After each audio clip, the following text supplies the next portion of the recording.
Hey, everyone, this is Andy Hall. Welcome to the early show, as against to the other early show, which starts at 9 a.m. On the same channel. With me today is Jonathan MS Pearce, author of The Resurrection, A Critical Examination of the Easter Story.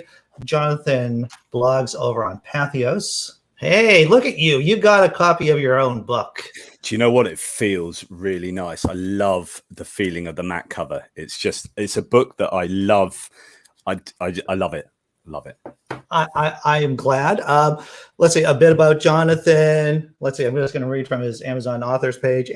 Pearce has completed a number of titles: Free Will, The Little Book of Unholy Questions, The Nativity, A Critical Examination, The Problem with God, 13 Reasons to Doubt, and Beyond the Absence of Faith. You know, he also wrote a pretty kick butt. Yeah, I'm going to use that term. Kick butt zombie book too. Damn straight. Yes, Survival of the Fittest Metamorphosis, and the sequel to that is just coming out now. I'm excited because I like I like the zombie stuff. I like the nonfiction stuff. I like it all. And also the Curse of the Maya too, dude. You've gotten a lot of traction off that book. Yeah, so this is a aimed at sort of 10 to 14-year-olds, and it's getting picked up by schools as an exemplar text and being used by schools in Britain. So this is picking up quite a bit of traction, and we've done the storyline for the sequel to this with me and my co-author, and it's really exciting sequel and awesome book. Love that too. Who would have guessed that the most traction one of your books have gotten would have been the Maya book? Yeah, well, actually, I guessed that because we wrote it quite cynically. So we knew that there was a hole in the curriculum for books about the Maya. The history curriculum in Britain had just changed, and so my friend who's a teacher and I got together and said, right, we can plug that gap. We know exactly what makes a really good children's book. He's a year 6 teacher, and so we wrote that knowing quite cynically what would A, make a good book for kids, and B, how to write that book both in terms of English objectives and history objectives. So actually, you know, I'm not surprised that's doing what it's doing. That is market research, Jonathan. That's what that is. Audience, purpose, task. So when you any kind of communication, writing or verbal or something like this, it's who's your audience, what's your objective, what's your purpose of doing what you're doing, and that will define how you do the task. So when you're considering your audience, when you're considering what your objective is, everything else falls into place in how you do that.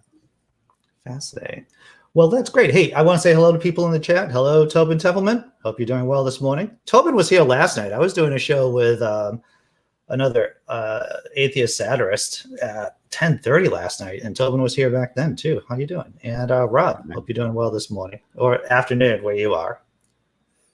All right, so Jonathan, tell me about the book. Tell me about, you know, what it's all about. So I'll just take you through the chapters of the book because it kind of lays out the case that I present. So the first thing is I lay out the importance of the resurrection to the Christian faith, to the religion. So without the resurrection, you don't get Christianity. This is something that Paul was in agreement with, and most Christians, because really, if you don't have Christ dying, atoning for sins, and resurrecting, then all you get is some kind of miracle worker, itinerant miracle worker. So the resurrection is key. So once we establish that, it's like, okay, what are the claims of the gospel? So I run through the basic claims of the gospels and Paul with regard to the resurrection, the death of Jesus, and whatnot. And then I look at the atonement. So the atonement's interesting because you could argue that the atonement is really why Jesus existed, okay, or at least incarnated in human form. So God incarnated in human form, died. Why die? Well, to atone, to pay for our sins in some way. And this is why I do a little bit of philosophy, and which is sometimes missing from some of these books.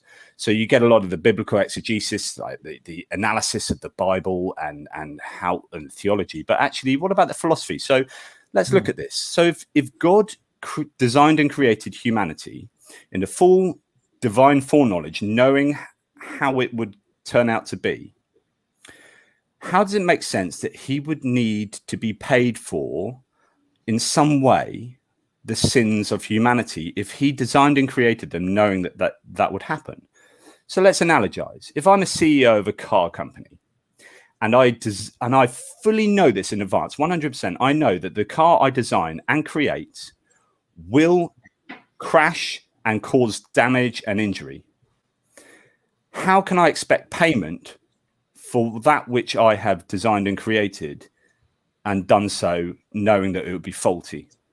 So I lay out all the different theories of atonement, and there are so many different theories that in itself is a problem. Like, if this is the main reason Jesus exists in human form, then that there are so many competing theories means that there's no clarity, and no one really can agree on the core component of Jesus's existence. And then I show, well, actually, it's all completely incoherent anyway, because atonement doesn't make any sense given an omni God, right? Mm-hmm. So I pretty much say, well, I don't need to write anymore because the resurrection doesn't make any. There's no reason for the resurrection, right? Right. So I could stop the book here. But if we're going to carry on and look at the claims, let's do that. So then I look at the methodology I'm going to be using, which is Bayesian probability analysis, which is to say, broadly speaking, extraordinary claims require extraordinary evidence. So Andy, if I said to you, I've got a cat, you would go, yeah, whatever. If I say I've got a talking dragon that lives in my bath upstairs and it flies to the moon and back every Tuesday, you'll go, I need evidence for that. It's an extraordinary claim. I'm going to need evidence, whereas you didn't for the claim that I've got a cat. Now, this is pretty obvious, and we can dress this up in kind of Bayesian talk and yada, yada, yada. But Carl Sagan had it right. Extraordinary claims require extraordinary evidence. So the evidence you need for me saying I've got a cat is pretty... You take that on just my verbal testimony, right? Right. But for the talking dragon in the bath, you're going to need video attestation, experts. You'll probably need to see it firsthand yourself. So the question then becomes, the extraordinary claims of a resurrecting God-man spirit, dying and atoning for human sins and then rising into heaven, that's an extraordinary claim. Do we have extraordinary evidence to overcome the very low probability, prior probability that actually happened? So the question is, are the Gospels very, very good evidence to overcome that low prior probability? So I then look at the Gospels and say, no, they're not very good evidence. They're agenda-driven, ex post facto, which means that they already come to believe that Jesus was Messiah and then wrote a history, a biography of him. This is they admit to being evangelists. They have an agenda. They're trying to convince you of something. And we don't know the sources. There's no real historiographical techniques being used and methodology in the writing. This is poor, very poor evidence. Then I say, well, you hear these claims like 75% of New Testament scholars believe in the empty tomb. And you go, okay, right. 100% of Islamic scholars believe in the case, the claims of Muhammad. So does that mean it's true? No. Actually, 75% is even then not very good. You'd expect it to be higher, so on and so forth. So I look at claims like that and say, well, that's a bit of a problem. I look at some of the extraordinary claims in the Gospels and say there is no attestation to these at all. Like, outside you've got earthquakes and it going dark and the temple veil being ripped and zombies parading, like dead saints parading around Jerusalem. Where's the evidence for that? Right. You got a couple of Gospels mention it. That's it. Like, you would think this would be like the most incredibly attested claim in the world. Jerusalem, heavily populated, has zombies, literally zombies parading around, dead saints parading around, and apparently everyone saw them. Nothing. So did this happen? And you hear this claim, Andy, that the absence of evidence is not evidence of absence. That means that if there is no evidence for it, it doesn't mean it didn't happen. Problem with that is, if you expect evidence to be there and it's not, that's a real problem for your case. So, Andy, if I said to you, do you know what? There's a massive earthquake in your neighborhood yesterday.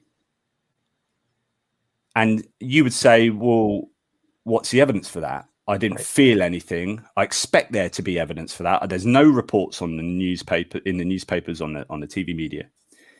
If you expect there to be evidence and there is none, then that helps to show that my claim that there was an earthquake in your neighborhood yesterday is false. Right. Yeah. So then I look at that. I look at the silence of Paul. Paul says very little. Paul's our earliest source about the resurrection, about Jesus, about Christianity.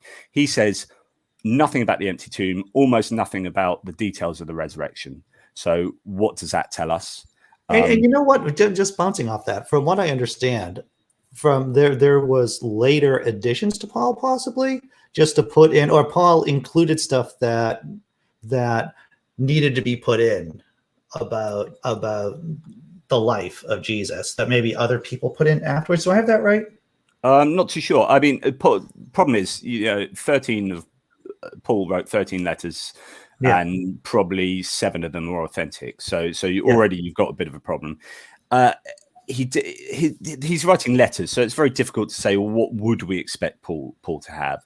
But certainly in his letter to the Corinthians, where he's trying to establish a belief in the resurrected Jesus and a certain type of belief, you would really expect some details, and there just are none. There are no real details. So it's interesting to look at Paul, and there's difference in theology between what he thought Jesus was, what the synoptic gospels, Matthew, Mark, and John thought Jesus was, and then Matthew, Mark, and Luke thought Jesus was, and then John at the end, who's like right out. And they've all got different ideas of who Jesus is. And you can see a sort of embellishment, certainly in the claims about Jesus. The Gospels are thoroughly embellished as they go. But in terms of who Jesus was, you just got these competing theories, and it's all kind of a bit of a mishmash. And you can see Christianity just develops over time. It becomes more sophisticated as a theology. And you're wondering, well, really, how does this play into the supposedly factual claims about what took place that you read in the Gospels? So I after that, I start looking at those particular claims and find all the claims really, virtually every single verse is just thoroughly problematic. The death practices and the burial practices are just erroneous. The claims of the trial are completely erroneous. Joseph of Arimathea is almost certainly a made-up figure. The guards at the tomb that Matthew claims just are clearly fictitious and don't exist in any of the other Gospels, so on and so forth, and the woman and blah, blah, blah, and the post-resurrection appearances, talk about visions and hallucinations, and then I end up the book saying, well, none of this is plausible. I don't really need to present a naturalistic hypothesis, because virtually anything I say is more plausible than what the Christian thesis is. But if I was to lump for something, here's my thesis of what might have happened. And that's basically the book laid out. But quite a few pages, 330. Well researched, definitely worth everyone's time. There's links to the book in the description, and I believe in the chat too. I threw an Amazon link to the book where people can buy it. I enjoyed it. I learned a lot more about Jewish burial practices than I thought I would. It's almost, and when you're explaining it in the book, it's like, it really doesn't make much sense that a traitor like Jesus, right, would be buried in a special tomb and not just tossed in with a bunch of other traitors. Yeah. So there's an interesting scenario here where some skeptics say that Jesus would have been left on a cross to die and wild carrion pick at his bones. But actually, I agree with, and I changed my mind on this through doing research.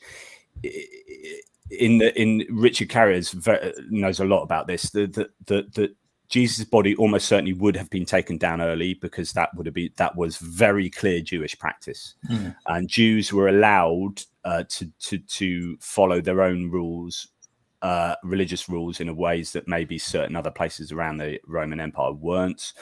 And this would have been one of them that they definitely would have adhered to. So they would have taken the body down, but it would have either gone into a criminal's graveyard straight away, or if you're really pushing it, maybe someone did have a tomb that it would be put into. But then, as soon as the Sabbath was over, or when whenever this took place, at a convenient time, it would have been moved to a criminal's graveyard, because he was the highest form of criminal, as according to the Gospels, if you believe the Gospels.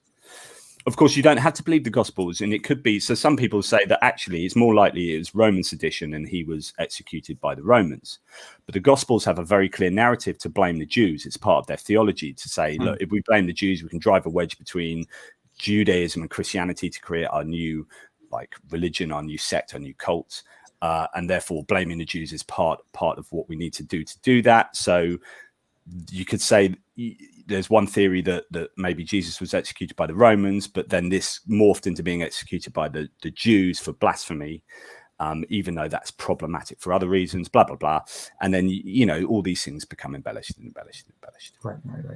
I want to say hello to people who are just popping into the chat right now. Critical Cripple and Paul Camish, another Brit, and Critical Cripple. Hey, hope you guys are doing well today. So what do you say? A common apologetic is that, the Gospels, they're just four different observers witnessing the same event. So, of course, their stories are going to be different. Yeah, and that's a really common apologetic. It is problematic for a bunch of reasons. I do talk about this specifically, the kind of NT writes for newspaper account approach. But I think when you're disagreeing on such huge things, they may seem incidental to the story, like, oh, is it one angel, two angels, no angels, blah, blah, blah. But actually, these are pretty big things. Who was there? When you only have, in some of these cases, you can only have one source. For these accounts, the witness that was there, or maybe it was the guards at the tomb for Matthew's claim. If you've only got one source or a couple of sources, then such a wide variety of inconsistencies are really problematic. And the issues is that they disagree on pretty much everything. It's just like the inconsistencies are legion. And so I think that does this support the notion that these are really accurate accounts, or does it better support the notion that these are inaccurate accounts? And I think the latter. Right.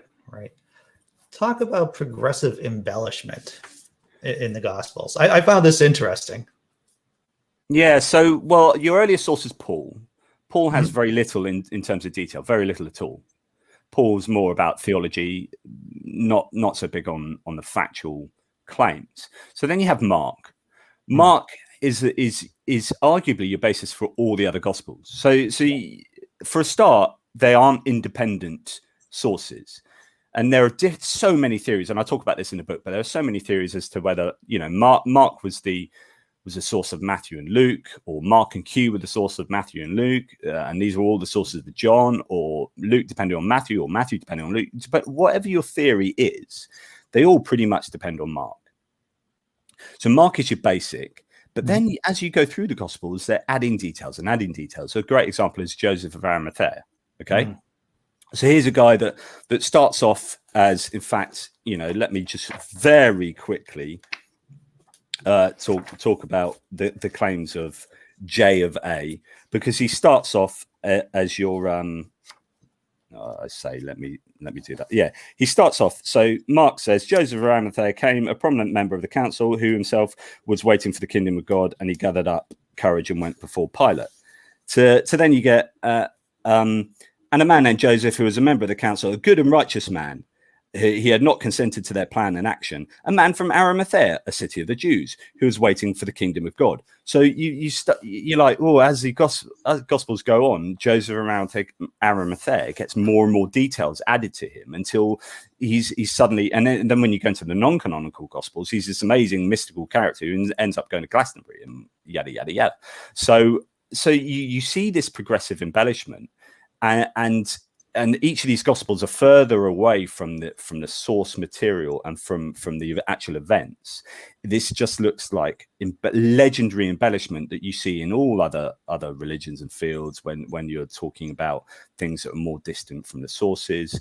And as they're refining their theology about who Jesus is, that's becoming reflected in the Gospels. Right. And when you get people like Matthew quote mining the Old Testament to validate the claims of that he's making about Jesus, then it becomes even more kind of suspect, because he's just kind of going through, finding the verse here for the verse there to make Jesus do all these weird things that you think, why are they sharing his clothes, casting lots to grab his clothes when he's just been scourged and they must be covered in blood? That makes no sense at all. And then you say, oh, right, okay, it makes sense because it's just a retelling of this psalm here, and that's why that's happening. Right, because there are a bunch of so-called prophecies in the Old Testament that supposedly have something to do with Jesus. But for sure. Yeah. So you've got Psalm 22, Psalm 69, Psalm 34, Zechariah 12, Exodus 12, all these kind of ones that are really bizarre. So you get these weird things happening to Jesus on they're casting lots for his clothes. They pierce his side with a spear, which is a bit weird. Normally they break the legs or do these other things to hasten death, but they pierce his side with a spear. Why do these weird things turn up? And even Joseph of Arimathea is actually arguably a kind of using an Old Testament so-called prophecy. So if I'll just read you Psalm 22. My strength is dried up like a potsherd, and my tongue cleaves to my jaws. And you lay me in the dust of death. For dogs have surrounded me. A band of evildoers has encompassed me. So the other people on the cross around him. They pierced my hands and my feet. I can count all my bones. So we know that in John, they didn't break his bones. They look, they stare at me. They divide my garments among them. And for my clothing, they cast lots. Right. So that is Psalm 22. And then you have John retelling some of these, then saying that this happened so that. So in fact, this is from John. They divided. Let us not tear it, but cast lots for it to decide whose it shall be. This was to fulfill the scripture, says John.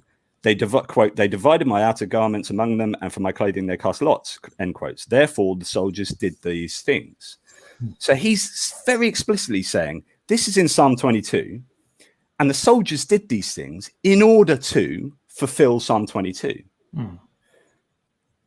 Wow, that's weird. So is God making the soldiers do weird things to fulfill these apparent prophecies in order so that people looking back at this will go, oh, that's really clever? I mean, why would they were only doing those things to fulfill the prophecies, as according to John? And it appears like John's only doing that to validate those actions, to appeal to the Jewish audience that these things are really important and they fit in with a kind of Jewish context and so on and so forth. It's all just like, man, you are just quote mining the Old Testament and attaching these weird things because these aren't prophecies. These are not relevant to Jesus outside of those verses at all, right? And you're applying them to Jesus. Bish, bash, bosh. And then you're saying, look, everyone, Jesus is the Messiah because he's doing all these awesome Old Testament things and the guards are doing these things and this is happening. And so therefore, we have the Messiah.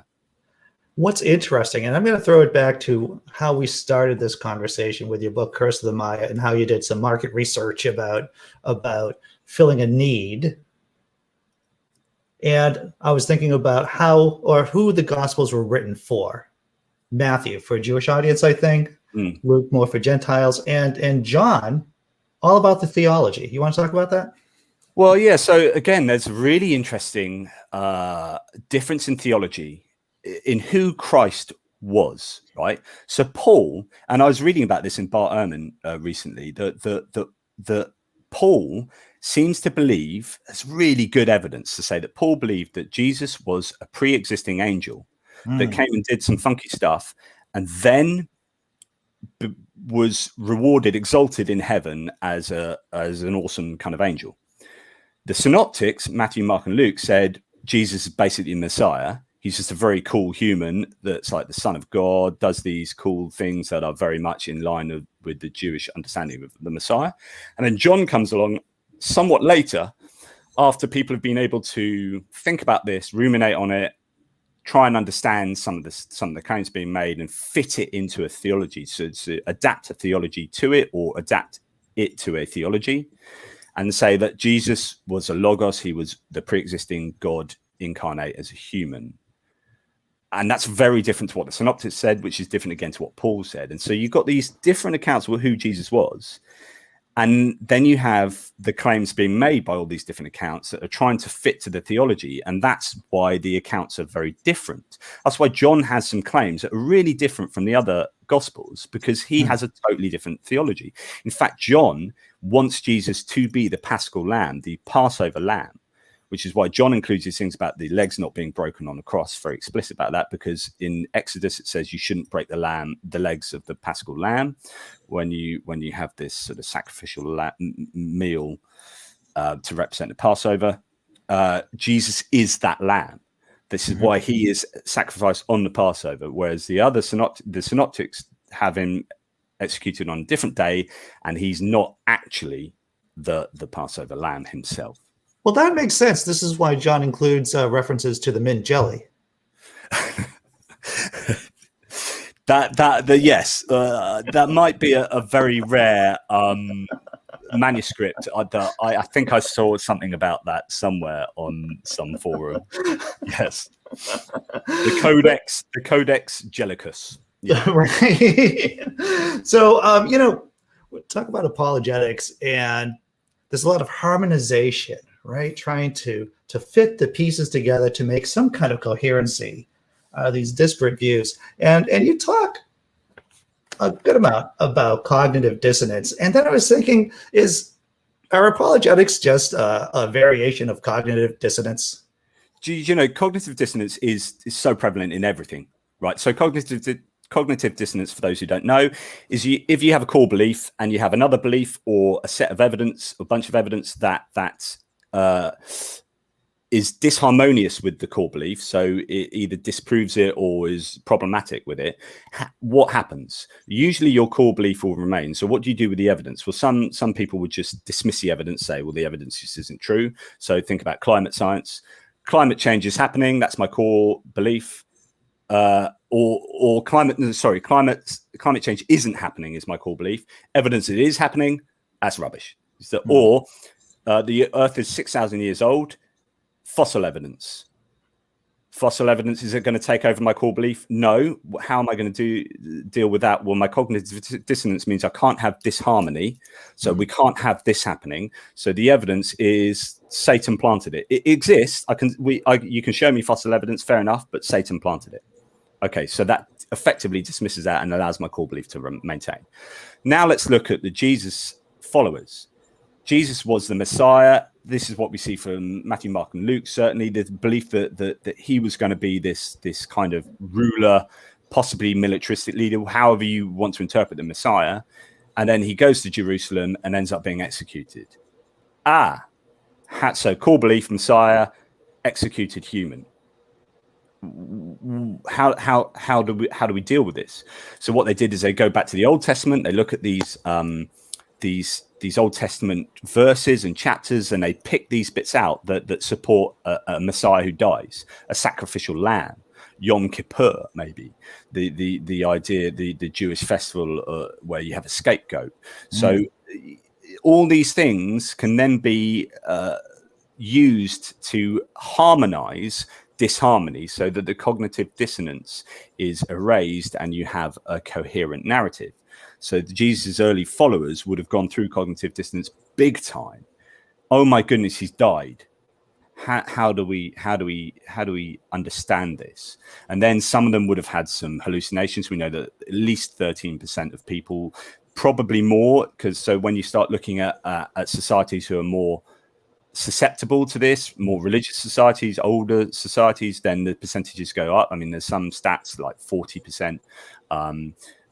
So they would have had hallucinations. Then you feed that into the embellishment of the stories that come out of that, and you get Christianity. And it's no different from Islam. It's no different from any other religion, really. Right. Paul Camish in the chat says, I have a debate coming up about Jesus being a myth, and I need some help with it. Well, Jonathan's book is pretty good about the resurrection. I will say that. Are there other references? This is such a big this question of whether Jesus is myth or history.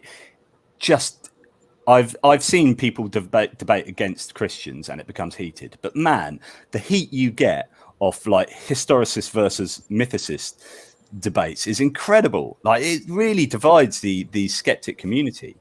I'm kind of ambivalent. I'm like, nah, either or. I'm actually a historicist. But what I say is that Jesus probably existed as an itinerant preacher. But all we know for sure from the Gospels, or almost for sure, is that Jesus of Nazareth was executed in Jerusalem. That, I think, is the kernel. And that's all that we know. And so, therefore, the entirety of the Gospels is effectively myth. It's mythological embellishment. And so we can know nothing about the original Jesus from reading the Gospels, effectively nothing, that it might as well be myth. So I'm a historicist, but the Gospels are mythological overlay and theological overlay, and they are not true. And therefore you cannot discern from the Gospel claims any real history about the original Jesus. Does that make sense? It does make sense. So I will ask a follow-up question. And I know this wasn't going to be a mythicist discussion about, but what makes you say that there is a kernel of truth in that story? It's largely intuition, really, and I'll admit that, and that's why I'm kind of ambivalent. But right. I think it's just more realistic that a cult and a sect develop out of someone in reality than out of pure nothingness. Right. So you might look at David Koresh and his messianic cult. You say, right, he dies, and imagine that cult goes on, and then it develops and develops and develops. It's much more plausible than a sect developing out of pure myth. But then you can look at Greek mythology and say that it can. And so I admit that these things aren't clear cut, and I'm happy to be disabused of the notion that Jesus was a myth. But I just think it's slightly more plausible that he existed as an itinerant preacher, did some supposed miracles. There's a few claims that kind of ring true, going to his hometown, people not believing him. Being Jesus of Nazareth, and then trying to fit that into the nativity accounts is a reason why I think Jesus existed, because the nativity accounts, as I wrote in my nativity book, are really problematic, and they're trying to smash together Jesus of Nazareth being born in Bethlehem. Now that problem wouldn't exist if you didn't have a Jesus of Nazareth, right? So I think Jesus of Nazareth was an itinerant preacher. And then all the other claims are trying to make sense of that in terms of him being a Messiah, and in terms of John in being God. I have never heard of Littlewood's law before. I read it in your book, and it's like, oh, this explains so much. Oh, it does indeed. It explains a lot to do with prayer as well. So Littlewood's law is a mathematical understanding of miracles. It says that if a miracle can be understood as something that's just really, really, really, really improbable.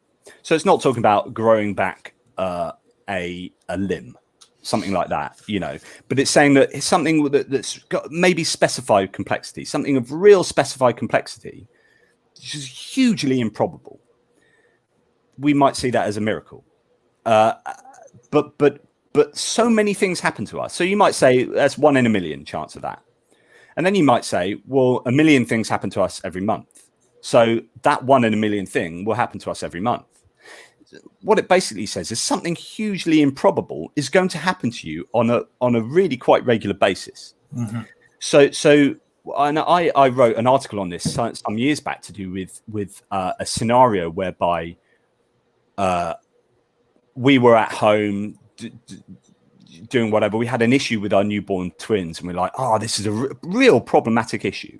And we're like, oh my God, how do we solve this? And we're having some proper difficult times trying to work out how to solve this issue. And then some friends came around to visit who live in London on the complete random. They just knocked on our door, like 80 miles away. Hi, we're just in the neighborhood. Do you want a cup of tea? We're like, yeah, come in for a cup of tea. And I was like, oh, I haven't got enough milk for everyone. So I had to go to the shop and get some milk, right? And then walking out the shop was another woman who had twins, who I knew who had twins. And I was like, fancy meeting you here. I then discussed this problem we're having with twins. And she's like, oh yeah, I know the answer, blah, blah, blah, blah, blah, blah, blah. I was like, that's amazing. Anyway, the result of this is you could pin like that depending on that happening, which depending on that happening, highly improbable that happened, highly improbable that happened, blah blah blah blah blah. This was hugely improbable. Had we been Christian during that morning when we were having the issue about the twins, we would have prayed. Had we prayed, right, we would have gone, please God, give us a sign for this. Oh, this is causing us so many issues. Please give us a sign. By the end of that day, that sign had been given to us. That would have been an answered prayer, and we would have gone, God exists. This is evidence, prima facie evidence that God exists and a miracle has taken place. But actually, it's not a miracle. It's just a really improbable set of events taking place, coming together, a confluence of events that actually happens all the time. Coincidences happen shed load of times. Yes. Including with specified complexity. Right. So it's fascinating that Littlewood's law predicts that you're going to get about basically 12 miracles a year. Yeah, of course. So, I mean, it depends how you define events. I mean, you could say that there are even more events. Yes. Happening you could say 1 million events happen to me every day, depending on how small you're talking about events. And then, you know, it's a bit like the claim that life is really improbable in the universe. You say, well, you can't give me a probability analysis if you're not telling me the frequency. Yeah. So you say, like, it's really improbable that these things naturally come together and spontaneously produce life, right? You say this is a 1 in a billion chance. Yeah, but we only have an n of 1. Yeah, we have an n of 1, so you can't really make any kind of generalizations from that. But not only that, but it's like the lottery ticket analogy. Like, it's really improbable winning lottery, but if I buy 13 million tickets, then I'm going to win a lottery. You're right. Yeah. So it's like, well, if there are these combinations that are happening in the universe, and there's like 50 gazillion of these combinations, then actually life spontaneously coming out of one of them now becomes not just probable, but almost certain. So you can't give me a probability evaluation without telling me the frequency. So the frequency of this event happening or potentially happening, the probability is meaningless unless you give me that frequency. So right. I heard the term in Jerry Coyne's book. This is when I read it years ago, Why Evolution is True. Given enough time, the improbable becomes the probable. That in very simple terms, that's it. Yeah, and that's Littlewood's law, which is yeah. And added on to that, and like you basically said, is that people are being primed. Christians are primed to look for miracles in life, so that increases the chances of them seeing something or experiencing a so-called miracle. Well, because of the bias that we count the hits and ignore the misses. So when you talk about prayer and you remember that one time that you prayed and it came true, but you're forgetting the like 199 times it hasn't happened, and you say, there, prayer works. And you're like, yeah, is that just the one time that it coincided with a coincidence itself? Yeah, so it's a real problem, and we have motivated reasoning, which means that so. For example, someone like William Lane Craig, who's an apologist, he's going to be really motivated to try and prove the resurrection's being true. You could argue that about me disproving it, but actually, my whole life doesn't depend upon this. But he's built up a business empire and a reputation and all this kind of stuff where he's almost bound to believe certain things and have certain conclusions. And in fact, you know, Mike Licona, an apologist, came out and said, you know, these Matthew 28 with these zombies going around Jerusalem we talked about earlier, the earthquake and all this, he said this is almost certainly an allegory, right? He lost his job on that. Oh, so yeah. he had like a huge book on the resurrection, and one of the claims is, there's no evidence for this. It's really highly unlikely. So it's probably a kind of theological allegory, and like he literally lost his job, his teaching job. So this is motivated reasoning. So when you have these constraints on what you should believe, then you're far more likely to give much more value to things that support your conclusion, because you are motivated for that to be true. Right. So what was the favorite part of the book for you to write? Oh, do you know what? I loved all different areas of this book. I love looking at things like analogizing stuff to saying, well, if you believe, if you think this is ridiculous, then you are duty bound to think the resurrection claims are ridiculous because this is analogous.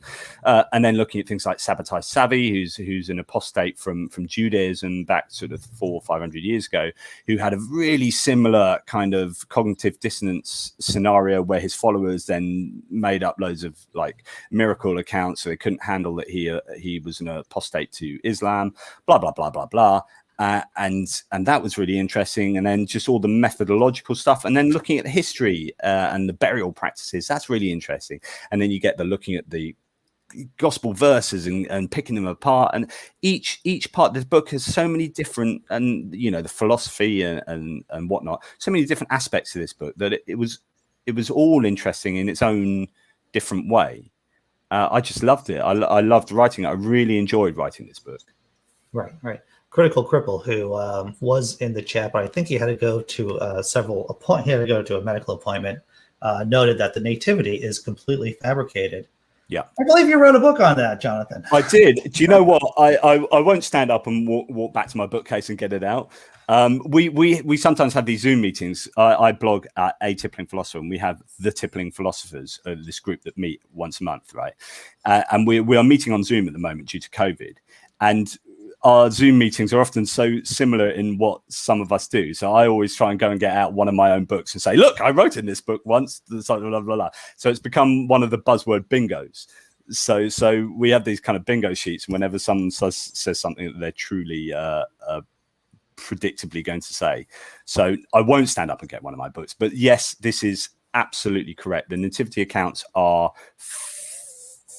just incredibly far more likely to be fabrications than truth in their claims, just for a whole host of reasons. And this book is supposed to be the sister book to the nativity book that I wrote. So it's looking at the two bookends of Jesus' life that intersect with history, and you can show that historically they are really problematic. So if you're showing that the history is problematic, then all the stuff in the middle, all these kind of the wedding of Cana, all these kind of miracle claims going on here have no historical pedigree. How can you believe these are true? That because when the claims of Jesus intersect with history, we find them as obviously false. Right. So this is why I thought it is really important that I wrote this book to work with the nativity book to bookend Jesus' life skeptically and show that actually it all falls apart. Iron Charioteer and hello, Iron. If I could be so friendly, call you Iron. We're on a first name basis, obviously. So question: who do you think wrote Mark? Therein lies the problem. Who do we think wrote all of the Gospels? Paul is slightly easier, right? We can say, well, Saul of Tarsus appears to be Paul. Who wrote all of the Gospels becomes guesswork, and this is the problem. When you have unknown authors writing in unknown times in unknown places with an ex post facto agenda, which means they already believe he's a Messiah and then come to write about him. They are evangelists. Whose agenda is to persuade us to believe in the truth of what they're saying. They use no historiographical techniques, so on and so forth. I mean, the list is really long. Do these constitute good quality evidence? No, they don't. We can guess who the authors are. We can guess at the time they wrote at. We can guess at where they wrote. Are we sure? No, we're not sure. So the answer is not entirely sure.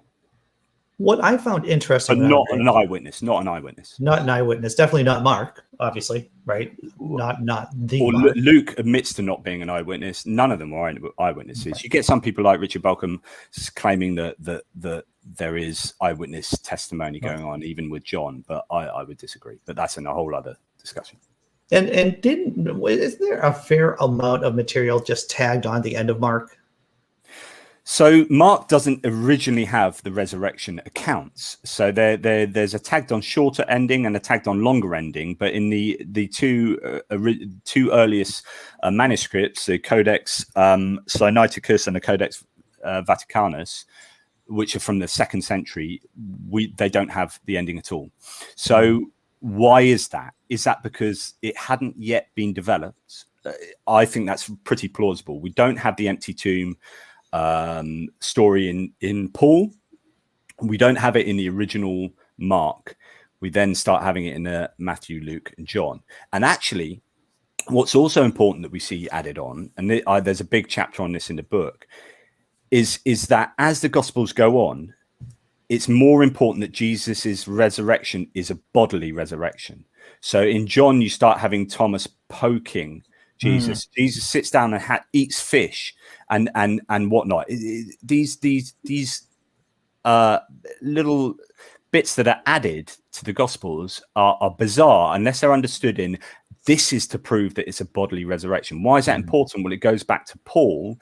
I think Paul, along with Richard Carrier, I think Paul believes that Jesus had a spiritual resurrection, a two-body kind of spiritual resurrection, and that the later gospel writers wanted to say that was not true, and in fact the resurrection was a bodily resurrection. And here's a proof: he was eating fish, he was getting poked, he was a real body. But he could also walk through walls and do with, but we get this development of theology as it goes on, and it's all just a bit of a mess. I think really when you look at it all, it's all a bit of a mess that subsequent thinkers try to unmess until you get like refined theology hundreds of years later. Right. From the chat, Rob asks, is evidentialism a modern preoccupation? Really good. Rob's a very good friend of mine. He's trying to poke me there with a bit. It's a really good question. I think it is. I think when you start getting past the Enlightenment, we do become much more interested in evidence and establishing things on evidence. If it doesn't have evidence, it's not true. The problem but with saying, and this is kind of what Raymond Brown and others do to an extent, who's a great Catholic exegete, biblical historian. You say, right, okay, these have got historical problems, but they have a theological truth. Problem is, if you're saying something has a theological truth, what are you hanging that on? If you're saying there's no actual concrete evidence for it. So if you're saying there's a truth to the nativity and there's a truth to the resurrection, but all the historical claims made about the nativity and the resurrection appear to be false, how can you convince me that those theological claims are true? And what are they hung on? Because once you take that coat peg out and throw it on the ground, you can't hang your coat up. It just falls to the ground as well. So the theology falls to the ground because it's not propped up on any real material evidence. It just ends up being a theological assertion. Well, I can give you a theological assertion about any religion. I can make up my own religion. Just say Schwabism is true because the great Schwab came down and did X, Y, and Z, and it has just as much epistemic warrant as the claims of the Bible without the historical framework to set those claims upon. Paul Camish from the chat asks, what's the best evidence Jesus was a real person? Well, kind of as I said earlier, just the notion, I think there isn't all that much evidence. I think that there was a tradition that people believed contemporaneously is evidence. It's not very strong evidence but I think it's more likely that people believed in a real person than a myth straight away. So in those early Pauline times, there were churches. He's writing to people already 20 years after in different countries. So I think that's prima facie evidence that Jesus existed as some kind of entity. But also, like I said earlier, little things like Jesus of Nazareth didn't really work with Jesus of Bethlehem. So they wanted Jesus born in Bethlehem. And if Jesus wasn't already called Jesus of Nazareth, if the community didn't know him as Jesus of Nazareth and coming from Nazareth, they would have just invented him from Bethlehem. He would be Jesus of Bethlehem. And because of that Nazareth kind of bit of reality, they have to do weird things. So Luke has to use a census to get him from Nazareth to Bethlehem. Matthew has him already living in Bethlehem, going to Egypt, and then it's too dangerous to go back to Bethlehem, so he goes back to a safer place up in Galilee to Nazareth. Those are weird ways of trying to cohere Bethlehem and Nazareth, which would be completely solved if you made Jesus up out of nothing and he was just Jesus of Bethlehem. So it's just little things like that. It's not huge, but I just think there was an itinerant preacher who existed, but he's very, very little to do with the Jesus you read about in the Gospels. Cool. Charioteer. I love it when people ask questions of the guests, because that means I don't have to do as much work, Jonathan. I'm not going to lie to you on this. I think you only read the back cover. Oh, yeah. Only the back cover, brother. Only the back cover. What are the origins of the name Jesus? This is from Mr. Iron. You get lots of versions of Jesus, don't you? Yeshua, and which is a very common Jewish name, but also has theological meaning as well. And then you have things like Emmanuel that you get in the nativities, which again just looks like going back into the Old Testament verses, picking out an Emmanuel, and then using that and applying that to Jesus and saying, "Oh, look, Jesus is this person from the Old Testament predicted in the Old Testament," and it's these self-fulfilling all these, you're creating prophecies out of non-prophecies. But I mean, I'd actually probably have to do a little bit of research into the name Yeshua. I mean, I have done in the past, but my memory's not as good as it was. But I mean, it is a common Jewish name, but it also has theological meaning. I can't go into much more detail. Right. So we're coming towards the end of our time. Is there a question you wanted me to ask you, but I just didn't get around to? Was there a topic about the book, or about anything else for that matter? Because when you've come on, we've talked about a wide range of topics, and about Brexit. I hear Northern Ireland's in the news, but anything you want to talk about, John? Is there any Northern Ireland's back in the news for the reasons it always used to be in the news? So exactly, the old has become new again. Never a good thing. Yeah, I don't know. I think it's interesting. What you put in so much effort. I mean, I put in an awful lot of effort into this book, an awful lot of research, and into all my books. And then you think, I get to this position where I really don't believe the claims at all. I mean, they're so obviously false. And then you start thinking, well, is it worth putting all this effort into something I just don't believe? And then you start questioning why you do these things. And then, I do it because actually I enjoy the process of doing it. I enjoy communicating with an audience. Mm-hmm. But the longer I do this, the less plausible Christianity as a whole is, and every religion. And actually, more and more these days, I mean, you and I, we blog on the non-religious channel of the Patheos Network. And this is all about, really, our main blogging should be about non-religion, right? But I find that I blog about politics and just anything that comes to my mind. I have a really wide scope for what I talk about. Because actually, and when you've written through, I think I said this to you before, when I've written 3,500 blog posts, there's not a lot more I'd say that I haven't already said. Right. Religion it's not true. The theological claims aren't true. How do we move past that? So am I at a point where I'm moving past that? And that's why politics is becoming very interesting for me, because it's about applied philosophy, applying my philosophy to the real world that has a tangible impact on how we do things, because religion doesn't.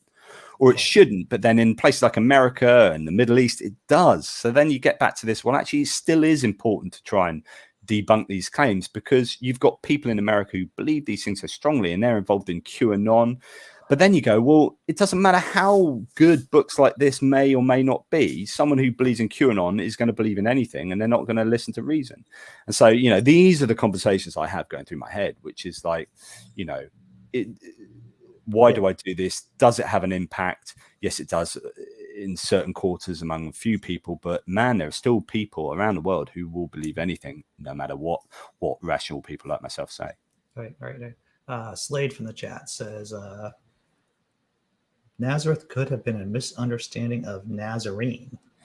Absolutely. So I've written quite a lot on this very topic, and the mistranslation, arguably, of Nazarene, and the fact that the gospel authors didn't really understand what Nazarene was. I can link you to. I've written several articles on that problem, on that issue, and it's still debated amongst Christians themselves as to why Jesus was called a Nazarene, and whether that was Nazareth was a bastardization of that, or Nazarene was a bastardization of Nazareth, or whether it means something completely different. So it's a type of a cult, a sect of a particular Jewish sect.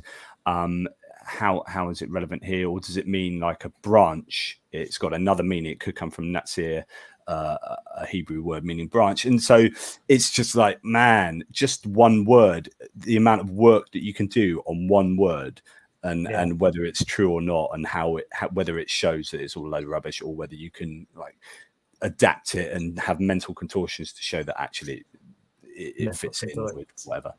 But it's a good question, but I would refer you, because that alone can take up 2 hours of debating just that word. Right. And once again, this is just a basic overview of your book, and I think we did it justice for the time allotment that we had. Yeah. However, I suggest people reading the book. You will learn things. You will learn things that will help you if you're going to argue with Christians. Then this is a good book to have in your library. Yeah, it's got loads of really great endorsements. I've been absolutely stoked with the number of people who have given it some really singing endorsements, and who have helped me in the writing process as well. So I'm really proud of this book. It's a good book. I think it's a really coherent narrative that goes through the book. It's well researched. It could be 5 times as big. You look at some of the books on the resurrection, N.T. Wright and Mike Licona, and I think Gary Habermas has written 5,000 pages of a book that he's got to somehow turn into a book on the resurrection. So you can, at some point, you've got to say no. Because I was reading about Christology and the belief of Paul versus Synoptics versus John about who they think Jesus was. I'd love to have written a chapter in there, but then it gets even bigger and even bigger. And I want this to be a readable length that is deep enough to be satisfying, yet summarizes things succinctly enough to be readable. Indeed. And I think you were successful. I think you were successful in your task. Thank you, Andrew. Sure. I appreciate it. Where can people find you online, sir? A Tippling Philosopher, which is on the Pathos Network, non-religious network, like I like to do with you, just a bit of product placement. So yeah, A Tippling Philosopher on the Pathos non-religious channel. I come and hang out with me. I have a YouTube channel as well that I inconsistently post things on. Right.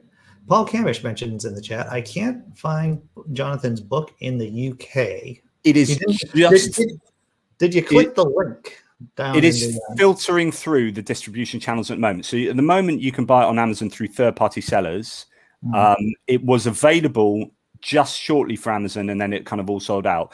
It's basically in these early days of distribution, they start getting the metadata and all the stuff ready. And basically within the next few days, I mean, you should be able to order it from bookshop.org and from all sorts of places. But as far as Amazon is concerned, they've now only got it as third-party sellers until in a couple of days' time, it'll be fully integrated on their system. Well, how about that? All right. But thanks for looking, Paul. And it is a good book, I think. Yeah, Paul's a good guy. He just did a debate with flat earthers. I don't know how he does it. He was on Modern Day Debate just doing, my head would explode. My head would explode, just like some kind of Cronenberg movie.